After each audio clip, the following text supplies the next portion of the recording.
Assalamualaikum warahmatullahi wabarakatuh.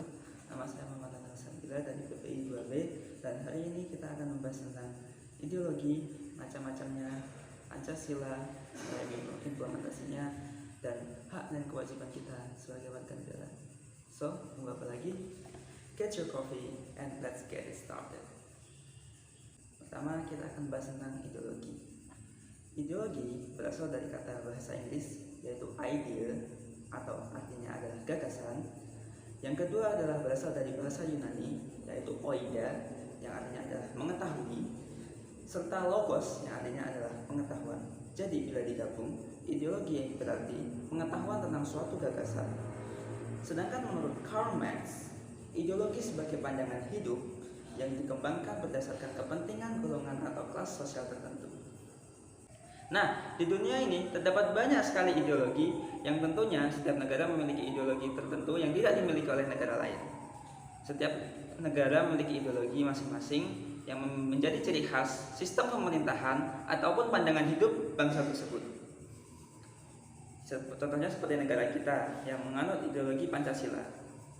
Nah, macam-macam ideologi lain, contohnya yang pertama adalah ideologi liberalis.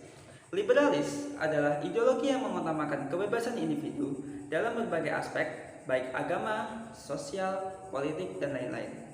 Contoh dari negara yang mendukung atau menggunakan ideologi liberalisme ini adalah Amerika Serikat.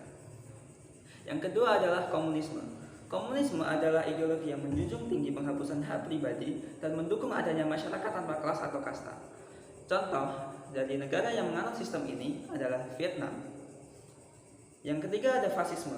Walaupun di banyak negara di Eropa ideologi ini sudah dicap sebagai ideologi yang mungkin menyimpang atau ideologi yang salah, namun ideologi ini pernah menjadi kekuatan besar pada masanya, yaitu pada era Perang Dunia Kedua. Fasisme sendiri berarti fasisme adalah paham golongan nasionalis ekstrim yang mengutamakan pemerintahan otoriter. Apa itu pemerintahan otoriter? Pemerintahan otoriter adalah pemerintahan yang semuanya bergantung atau semuanya berjalan atas kehendak dari pemimpin itu sendiri. Contoh dari ideologi negara yang pernah menggunakan ideologi fasisme ini adalah Jerman pada era Nazi, yaitu pada era pemerintahan Adolf Hitler. Oke, sekarang kita akan membahas tentang materi tentang Pancasila. Sejarah singkat Pancasila dimulai dari kekalahan Jepang pada Perang Pasifik yang terus menyebar ke seluruh pejuang kemerdekaan Indonesia, utamanya para pemuda. Untuk mengambil hati para rakyat Indonesia, Jepang memberikan janji kemerdekaan yang disebut dengan janji Koiso, dan juga membentuk sebuah badan yang tujuannya adalah untuk mempersiapkan kemerdekaan Indonesia, yaitu yang diberi nama dengan BPUPKI, atau dalam bahasa Jepangnya disebut dengan Dokuritsu Chunbicho Sakai. Sidang pertama BPUPKI dilaksanakan di tanggal 29 Mei 1945 di Gedung Chuo Sangiin, atau sekarang disebut dengan Gedung Pancasila, dengan tujuan menentukan dasar negara Indonesia. Ada 3 tokoh penting yang menyampaikan ide atau pendapatnya tentang dasar negara Indonesia, yaitu Muhammad Yamin, Dr. Supomo, dan I.R. Soekarno. Pada tanggal 1 Juni 1945, I.R. Soekarno menyampaikan ide serta gagasannya terkait dasar negara yang ia beri nama sebagai Pancasila. Sejak saat itu, pada tanggal 1 Juni 1945 diperingati sebagai hari lahirnya Pancasila. Pancasila merupakan ideologi terbuka, artinya ideologi yang mampu mengikuti perkembangan zaman, perkembangan masyarakat, dan kecerdasan masyarakat.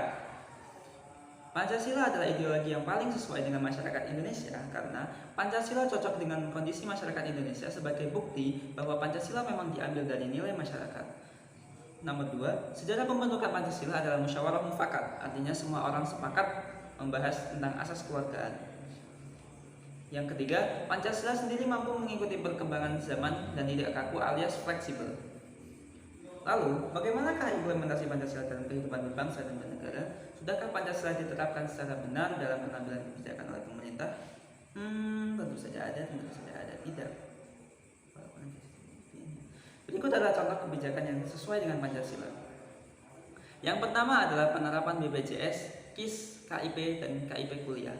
Hal ini sangat membantu bagi mereka yang tidak mampu untuk meneruskan pendidikan atau menghidupi keluarganya. Yang kedua, adanya PSBB, vaksinasi gratis, PPKM darurat, dan kebijakan penanggulangan COVID. Yang ketiga, ada pembangunan infrastruktur yang menyeluruh seperti tol Trans Jawa. Yang keempat, ada penyamarataan harga BBM di Papua Barat. Dan yang terakhir adalah bantuan langsung tunai atau BLT kepada keluarga yang terdampak pandemi. Namun, selain ada yang sesuai dengan Pancasila, ada juga yang kebijakan yang tidak sesuai dengan Pancasila. Berikut adalah contohnya. Yang pertama adalah pemberedalan majalah Tempo pada masa rezim Orde Baru karena dianggap membahayakan pemerintah melalui kritik-kritiknya. Hal ini tidak sesuai dengan Pancasila karena sangat mencederai asas demokrasi, yaitu sila keempat. Yang nomor dua adalah pelemahan KPK sebagai lembaga anti korupsi. Yang ketiga, adanya pembentukan Pangkom Kamtib atau yang biasa dikenal sebagai Petrus untuk memata-matai pergerakan rakyat yang dianggap membahayakan pemerintahan yang dibentuk pada masa Orde Baru. Yang terakhir adalah penerapan PPN atau pajak penambahan nilai pada sembako yang menyebabkan harga sembako naik di seluruh Indonesia, yang tentunya sangat berbicara mengenai implementasi Pancasila. Ada satu kebijakan yang sangat menyita perhatian kita, terutama yang berkaitan dengan sila pertama, yaitu ketuhanan yang Maha Esa. Kebijakan tersebut adalah pengakuan agama Konghucu pada masa era kepemimpinan Abdurrahman Wahid atau Gus Dur. Sebagaimana yang kita tahu, pada zaman rezim Orde Baru atau masa kepemimpinan Pak Soeharto, etnis Tionghoa dilarang untuk beribadah dan melakukan adat istiadat mereka di depan umum secara terbuka.